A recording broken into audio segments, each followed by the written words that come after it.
Disclaimer, do not watch this during the night. Paranormal. Imagine you never believed the stories your mom would tell you about the lechuzas, witches, that you got told since a little kid, and decided to make fun of it not only once, and didn't learn your lesson the first time, but you did it twice. It turns out, a boy who we're going to call Marco, since he was a little boy, he was known to be an outgoing little boy. Marco was always told as a little boy to go to sleep early because the devil could appear to him at midnight. Where Marco lived, the houses would be alone with a bunch of trees around the houses. Once it started to get late at night, the moms of the kids who were playing soccer outside would come out and tell them to come back inside the house. One night, Marco and his friends were having fun playing soccer late at night, and suddenly, all the moms of his friends and his mom came outside and told him to come inside urgently.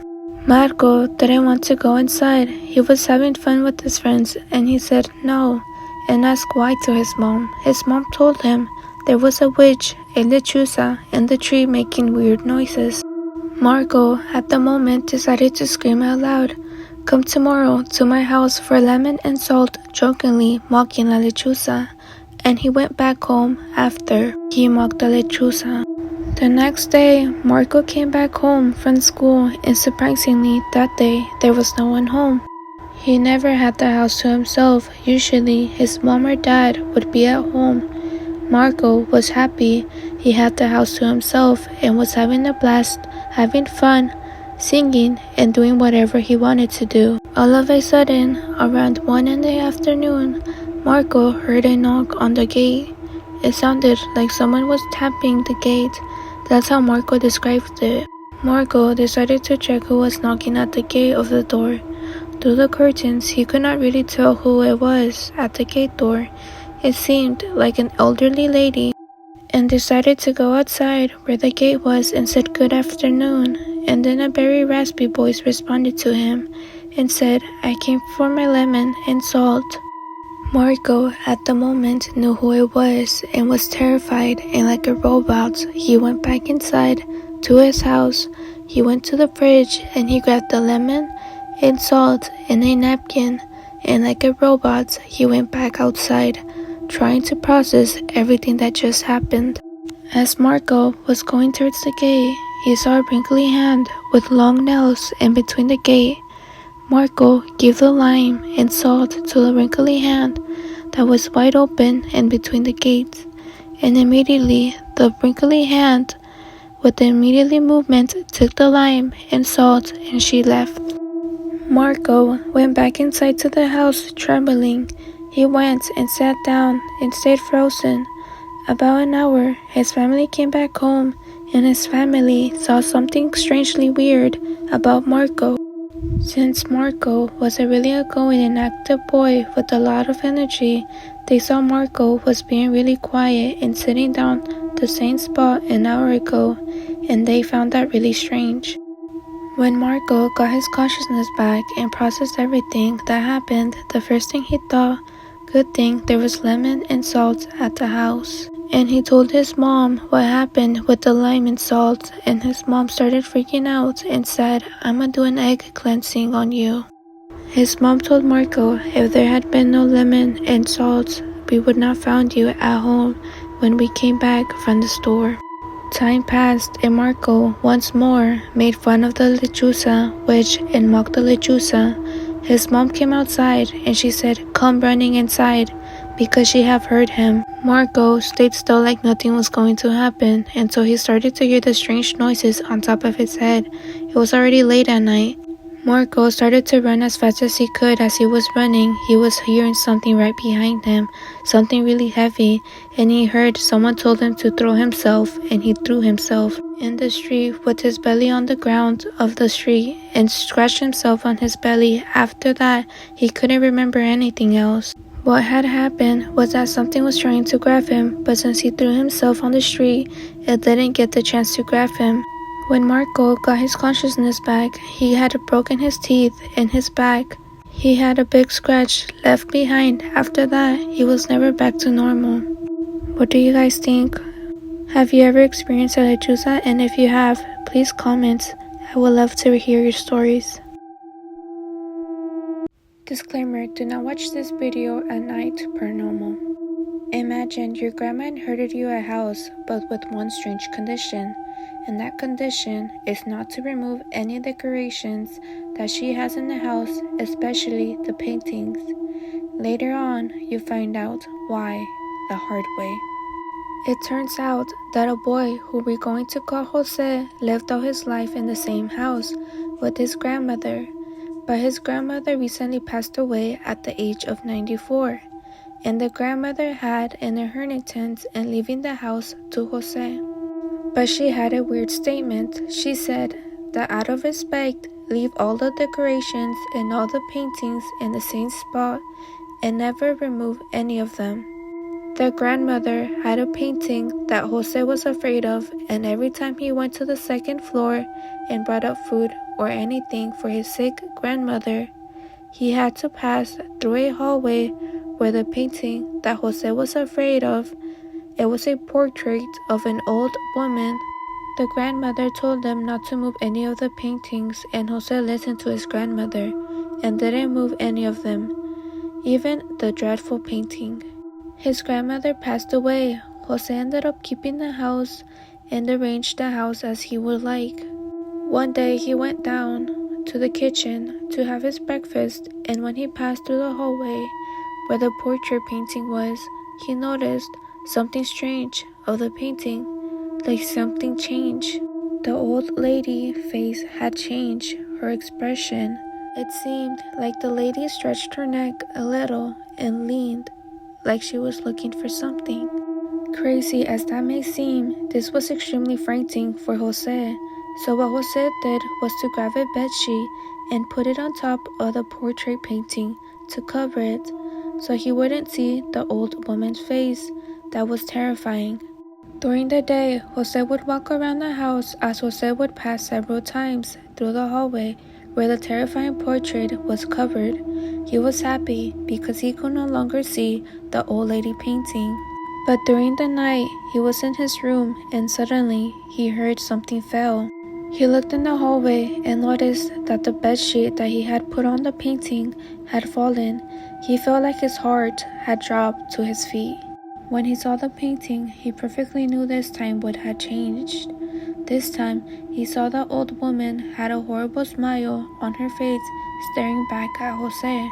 You could see her smile seemed forced, with her teeth showing and very wasted, and she had a lot of wrinkles all over her face that never had appeared before.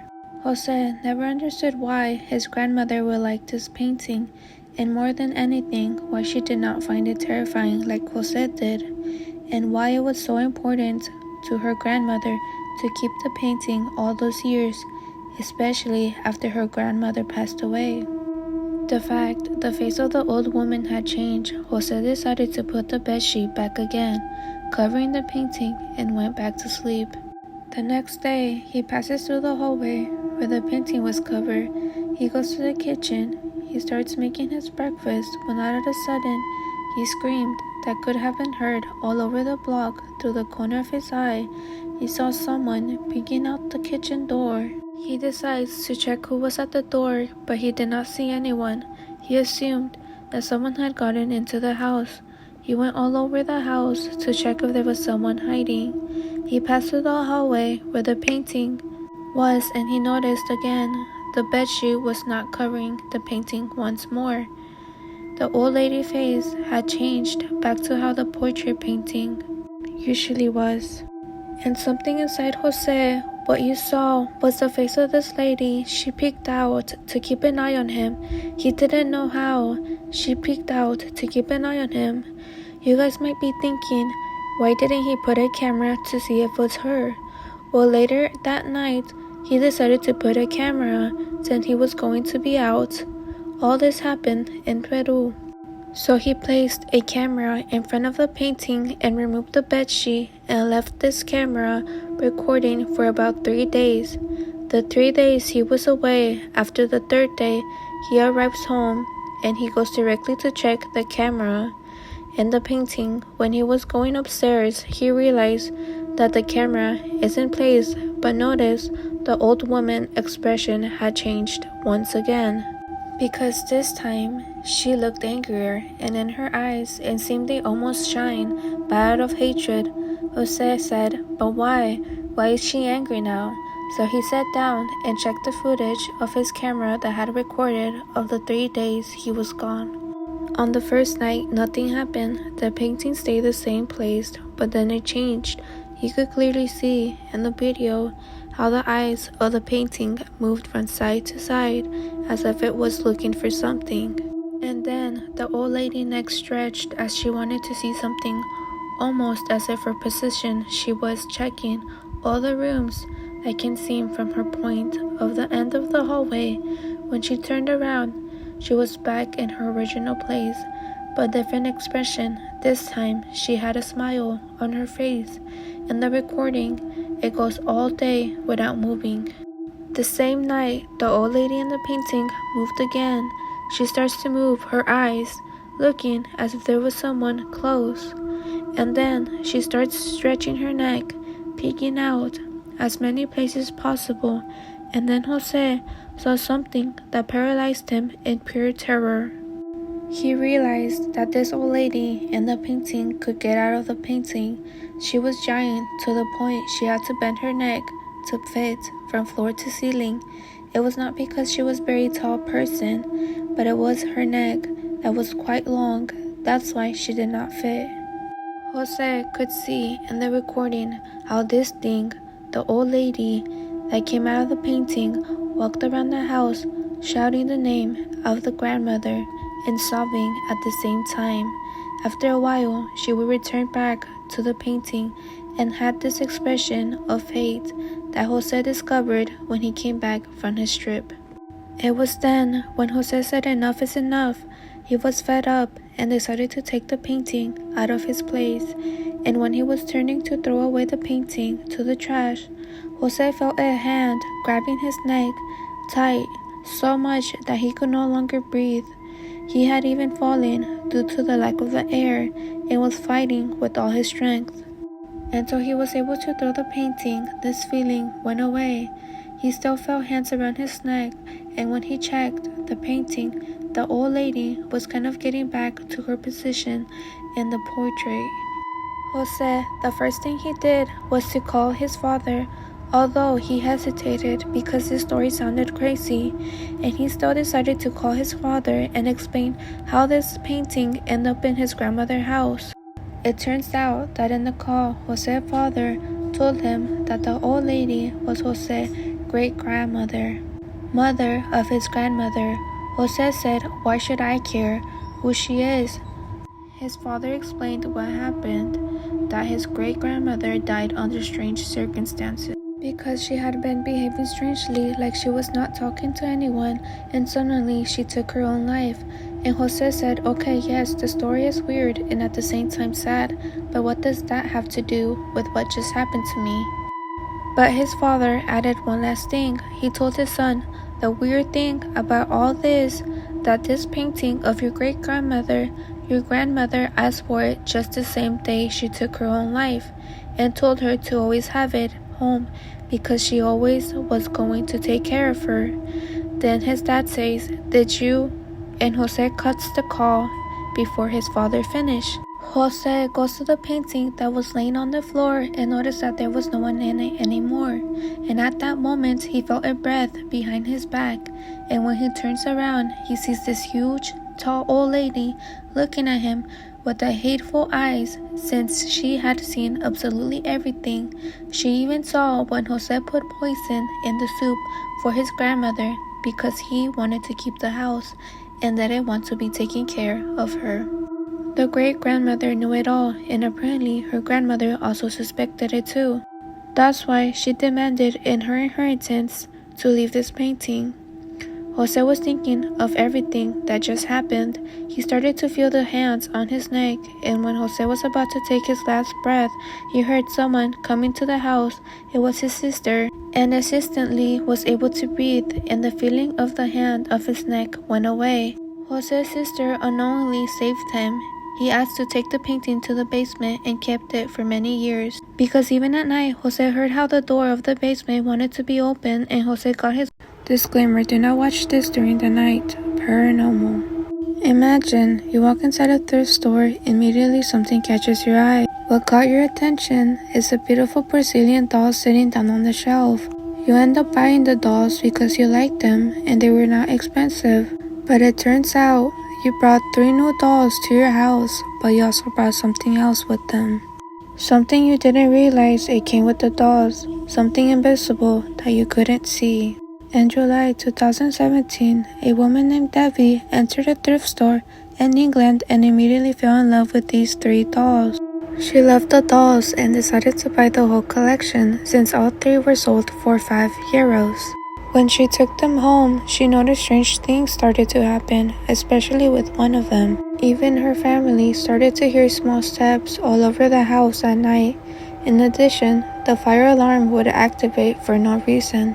All the family members who slept in the house with these dolls started to have horrible nightmares about the dolls. By then, they were already frightened and decided they were going to bring a medium to see if something was going on with the dolls, since it was the only new thing that they had brought home. They didn't tell anything to the medium about the dolls. They wanted to see what the medium would say. When the woman entered to the house, she said, "It's one of the dolls," and pointed out to the doll, this one precisely. The medium asked several questions. She asked, "What else have you brought into your home?" And Debbie responded, "Nothing, only the dolls." Then the medium asked, "Where did you buy them?" And Debbie responded, "In a thrift store." And the medium knew it was the doll that she pointed in the beginning when she entered to the house. Debbie decided to not get rid of the doll because she wanted to make sure it was the doll.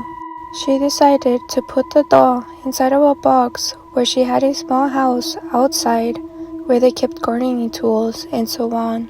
However, this did not prevent the strange things from continuing to happen in her house. One day, Debbie decided to go to the little house to grab something that she needed. That's when she realized the box where the doll was, that she knew where she specifically had put it at, was moved, and the doll no longer had the necklace that the doll came with, and the necklace was nowhere to be found. She asked her family if someone had moved the box, but no one had gone to the little house, because they knew that's where the doll was. But with all this, was still not enough reason for Debbie to get rid of the doll, until Debbie's husband started to wake up with scratches, but very small, because they were tiny, almost like if the doll had made them with her little hands. They were tiny scratches on the forearm. This had never happened to Debbie's husband. Debbie said he had not scratched himself or with anything. He said he just woke up and felt something like a little burn. She saw his arm was full of scratches. That's when Debbie said, "You know what? That's enough. This was the last thing, and I'm going to get rid of it." Debbie decided in wanting to try to recover her money back that she invested in, but she decided to put it on sale online starting €25. Only the one doll that was giving her problems, she had to put why she was selling the doll. And it became a scandal because it was attracted to many people who were attracted to the paranormal, mediums, researchers, and so on. The auction was pricing so much that the doll ended up selling about €855. The one who won the auction for the doll was a man named Lee. He already heard about this doll and was very interested in the doll if it was true about the haunting of this doll. And in just 2 days later, strange things began at Lee's house. He still lived at his parents' house, and apparently the doll was more against Lee's father. From the beginning, when the doll got to Lee's house, his father said to Lee, "I don't like this doll. I don't want you to have her here." And Lee said, "I only want to investigate the doll, and then I will get rid of it." Lee's father started to wake up with scratches all over his arms, just like Debbie's husband. Also, they started to hear strange noises at Lee's house. The paintings they had hanging on the wall would move, or the next day they would wake up and the paintings would be lying on the floor. And when they would talk about the doll, the lights would flicker. People thought that Lee would investigate the doll, the doll would become more famous, and when he was done investigating, he would put the doll for auction once again. But that didn't happen, and we don't know if this investigator kept the doll or if he got rid of it. What do you guys think will happen to this doll? Thank you for watching, and see you guys into the next video.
Disclaimer: do not watch this during the night. Paranormal.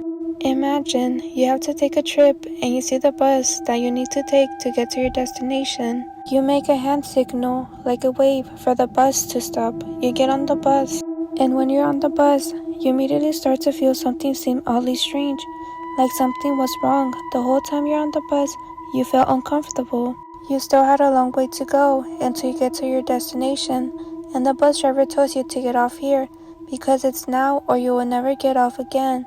And when you turn around to look at others in the bus to see if they are reacting to what the bus driver told you, and you notice that the bus you got on was not the same one you got in the beginning. This happened in Toluca on a bus that goes from Toluca to Ixtapan de la Sal.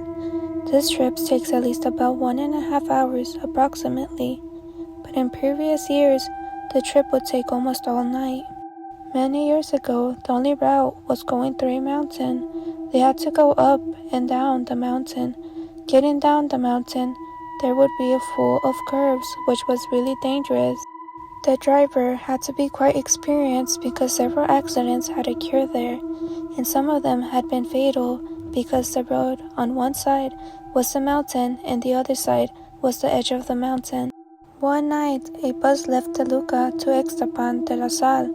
Like usual, this trip lasted quite a few hours. It was nighttime, and most of the passengers on the bus took the opportunity to fall asleep. Most of the whole trip, was going normally as usually. They climbed the whole mountain, and when it was time to get down the mountain, it began to get dangerous with the curves.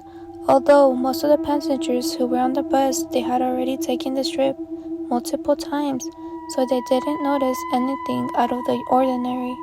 At the moment of the curves, it started to rain heavily, and this led to some of the passengers began to wake up and getting worried, especially when they noticed the opposite what the driver had to do, which was to slow down his velocity. Instead, he was increasing it. This was quite usual because the road was also slippery. Some of the passengers started to yell at the bus driver to slow down, and the bus driver did not answer back, and that's when everyone started to panic when they saw that the driver did not answer and kept accelerating each time even more. When they hear the bus driver horrified cry saying the brakes are not working, the bus was already at a speed where it was out of control. In a curve, the bus got out of the road. The bus slides off the cliff, reaching the bottom of the mountain. On the bottom of the mountain, there were sharp stones. Most of the passengers passed away instantly, and others were injured, and that's when the bus catches on fire, and in a few minutes, the bus was devoured by the flames. No one heard the screams of the passengers who had survived the crash. These horrifying screams since they had passed away in the most horrible way. Later that night, the police discovered the accident. They called the ambulance, but it was too late, since there was no survivors. The bodies of the passengers who had survived the crash were scattered all over the stones trying to flee from the flames. and the others were consumed by the fire inside the bus. There was nothing they could do, but that was not the end of it, since that night people said they saw this bus still making the same route from Toluca to Ixtapan de la Sal. There would be people who were just waiting for this route, so they would make a hand signal, like a way for the bus to stop. And the bus would stop, and the doors of the bus would open, and they would get on the bus, and they noticed that the whole bus was full of passengers. But there was only one free seat, so that's where they sat. Another thing they noticed was that the bus looked old, but it still looked functional. All the people who got on this route noticed there was only one seat, only free, and when they sat down, they got this strange feeling that there was something strange going on.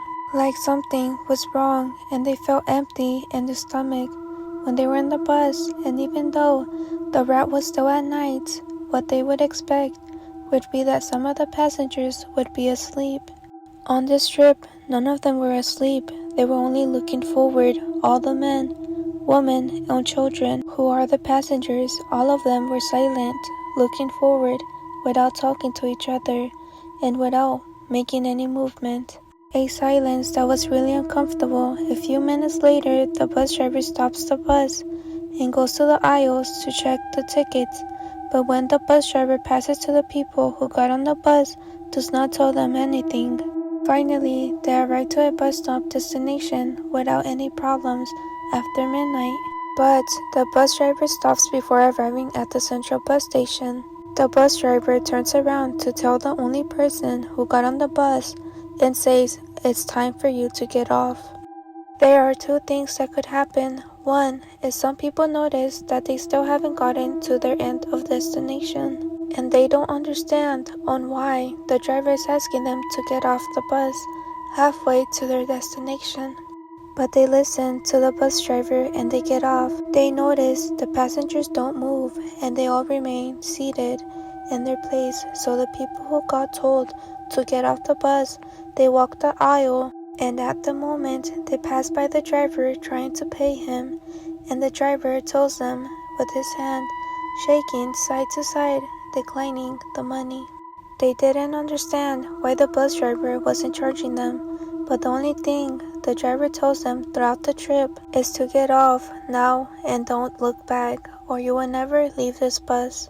To those who listened and got off the bus and did not turn back, the only thing they heard was the doors of the bus closed and the bus accelerating, and when they turned to look, there was no bus in sight anymore. But the ones who would not listen, because there would be people, even when the driver told them it's time to get off and they would see they still haven't gotten to their end of destination, they start to argue. Or if they got off the bus, but they would turn around before the bus closed the doors. And that's when they noticed that it wasn't the bus they had gotten on. And what they see is the bus, but not the one they got on. They in fact got on the bus, but the bus they got on was in good condition. But if you turn around, the bus they would see is the burnout bus. And that's not all. The passengers who accompany you throughout the trip are still inside the bus, but not how they saw them at first, but in a skeleton form, or sometimes still with their flesh, but burned, all looking out the window where you had gotten off. And if they didn't listen to the bus driver, they would most likely pass away days later in a similar accident. They say if you don't listen, it is said you will be just another passenger on the bus. Many years has passed, but there are people who continue to take the same route from Toluca to Ixtapan or vice versa. What do you guys think about this story? And see you guys into the next video. Disclaimer, do not watch this at night. Paranormal. Imagine you decide to play the Ouija board with your friends late at night, and your best friend decides to ask the Ouija board how old she is going to be when she died. It turns out a woman who we're going to call Anna had a friend who we're going to call Casey. They were around 12 years old when this happened. Both Anna and Casey were inseparable and used to hang out with Casey's older sister all the time. Anna would go to Casey's house all the time. The house looked from the outside like a normal suburban house. Once Anna walked inside the house, it felt like she walked into a portal to the underworld. That's how Anna would describe it. Every time Anna would go to this house, it would scare her. She would hear screams coming out from the attic. And when she looked down to a long, dark, creepy hallway, she would also see dark, creepy figures. For fun, they would sit in Casey's room with the lights dim and play the Ouija board. But it only worked when Casey played the Ouija board. It was like Casey had a strong connection with it. Anna and the sister of Casey always thought it was fake, and Casey was just doing it for attention. Because when Anna and Casey's sister would play with Casey, the planchette would move so fast. It never worked when Casey's sister and Anna would play it alone. They were a little suspicious it was fake. Whenever Casey's sister, and Anna would play the Ouija board, the planchette would constantly move fast and answer questions. One day, they had finished watching a movie. The movie they watched was Big Fish. In the movie, there was a creepy old witch that you could ask how old you're going to be when you die. Casey loved the idea, and next thing, Casey took out the Ouija board and immediately asked, "How old am I going to be when I die?" The planchette slowly starts to move towards the numbers and hovers over the number 2. It moves a little back and comes back to the number 2. Casey immediately grabbed her red notebook, which she wrote down all the answers when she played the Ouija board, and writes down the age she's going to die. "I'm gonna die 22, completely calm." Little did they know something was going to happen. In the next 10 years, weird things started to happen. About a year after the Ouija board incident, Casey's middle school boyfriend tragically passed away. He was babysitting his 3-year-old sister and accidentally got tangled in the rope while trying to hang a rope swing for his little sister in the backyard. Casey was upset about this. She became more distant and said to Anna, "I think I'm gonna see him again soon. I just don't see myself growing old. I can't be that upset about it because something like that might happen to me." Casey and Anna grew up apart over the years. A couple of other creepy things happened here and there. For the most part, Casey had a pretty normal life. She got a job, got a fiance, and seemed pretty happy from what Anna could tell. Time passed. Anna and Casey were around 21 years old when Casey's wedding was coming up. Anna didn't go to the wedding, but she saw footage. Later on, Casey was seen standing at the altar with a smile, happy, trying to take photos with her family. In the background of the footage, you could hear a little girl singing the Itsy Bitsy Spider. Casey yelled super loudly, "Kenya, it's time to take photos." And the camera slowly moves to the left, where a beautiful little flower girl sitting in a pew holding a Bible upside down, singing the Itsy Bitsy Spider. The little girl closes the Bible, takes a couple steps towards the aisle, and slowly walks forward, looks at Casey, and says, "Casey, are you gonna die soon?" Casey freaked out when she heard what the little girl said. Casey was 5 months pregnant. Things had changed for Casey. About a year after the wedding, Casey was at a cabin with her family in the mountains celebrating. Everyone was there, including her newborn son. Casey's family had a 4-wheeler that would take them around the mountains. In the afternoon, Casey and her friend decided to take it out for a ride. As they rode through the trails, everything was going right as usual until Casey screamed that the brakes were not working. Casey and the friend flew off the cliff. Both of them were rushed to the hospital. Casey passed away on the way to the hospital, 22. Casey's family found out there was nothing wrong with the 4-wheeler later on. What do you guys think about this story? Let me know in the comments. I'ma tag the video below if you guys would like to watch it, and see you guys until the next video. Disclaimer, do not watch this during the night. Paranormal. Imagine your mom owns a store and calls you to tell you she's feeling sick, and if you could come to the store to keep it open In the meantime, she would rest so she could feel better. You go to the store, everything is going well as the usual, until your friend that you're sending audio messages tells you, "What was that?" And you check the voice audio that you sent. And you thought, maybe my phone didn't understand what I have said, and decided to repeat what you had said in the previous audio voice message. Before you send it to your friend, you listen to it, and what you heard is the most horrifying thing you have ever experienced. It turns out this happened to a guy who we're going to call Juan. His mom owned a little corner store, and one day his mom called Juan to tell him she felt a little sick. She was at the store and was wondering if he could come to the store and keep it open. In the meantime, she was going to rest. Juan kept the store open. This happened in Monterrey during the pandemic. People would not go inside the store as much because of the fact they didn't have a mask to go inside. What Juan would do, he would approach them and ask, "What do you need?" and tell them to stay outside at the entrance of the store. Meanwhile, Juan would go get their items. The store would be empty since there would be no one in the store except Juan. There was a time throughout the day, around 4 p.m. to 5 p.m.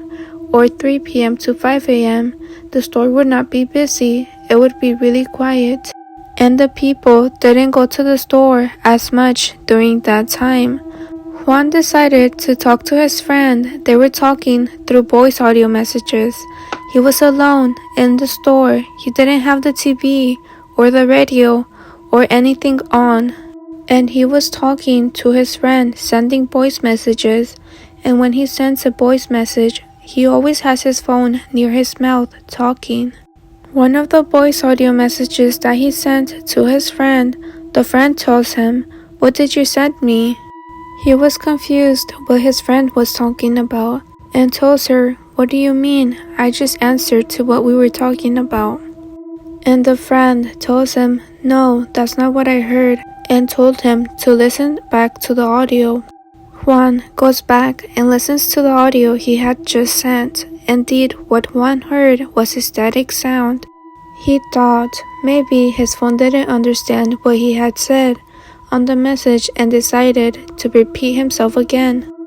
But before he sends the voice audio, he decides to listen to it. He puts play on the voice audio. In the voice audio, he only heard his voice, but in a distance. Juan didn't understand how was that possible, since when he sends a voice audio, he would have his phone near his mouth.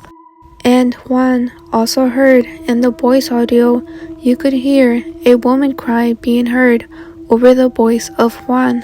He got goosebumps all over his body and looked around the store if someone was in the store with him, but he saw no one in the store.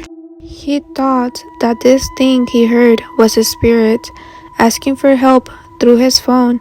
It sounded like she was suffering. Juan decided to light up a candle and say, "If you're here and need help, I left this candle to light your path, and may God bless you." Until this day, he still has the voice audio recording. I'ma play the voice recording here.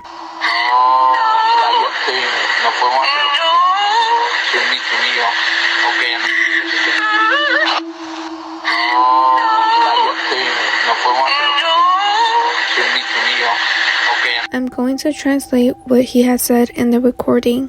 In the voice recording, in the background, you could hear him say, "No, shut up. We cannot do what we want, neither you or me. Okay, you don't love me anymore." Also, in the store, 3 strange things already had happened. There was once a lady had been in the store for a long time, just standing, doing nothing, standing. Next to the fridge where they kept the beverages, standing frozen. Like the lady was going to buy something, and this happened for a long time to the brother of Juan, before something strange happened to him. The lady was standing doing nothing, and his brother asked the lady if she needed help looking for something. The lady tells his brother that she's waiting for his sister. The brother of Juan asks, "Where is your sister?" The lady says she's with her, but she walked over there pointing at the end of the store. The brother of Juan tells the lady that she came alone to the store. The lady was denying, saying, "How are you going to tell me that I came inside the store by myself? She came with me," and pointed again at the end of the store. "That's where my sister went. And I'm waiting for her, and I'm not leaving until she comes." The brother of Juan was confused on what's wrong with this lady. The brother tells the lady, "If you want to go back there, we can go. There is nothing back there, only a wall, and no one can go through there. We can go check it out." The lady and the brother of Juan went together to check it out. In the end, the lady ended up leaving from the store after seeing the wall. The brother of Juan was thinking, what was all that about? Nobody came with her. She was standing the same place doing nothing, without talking or anything, and just left. The brother started to think the lady who he saw was not a person, but something else. I'm gonna play the recording once more.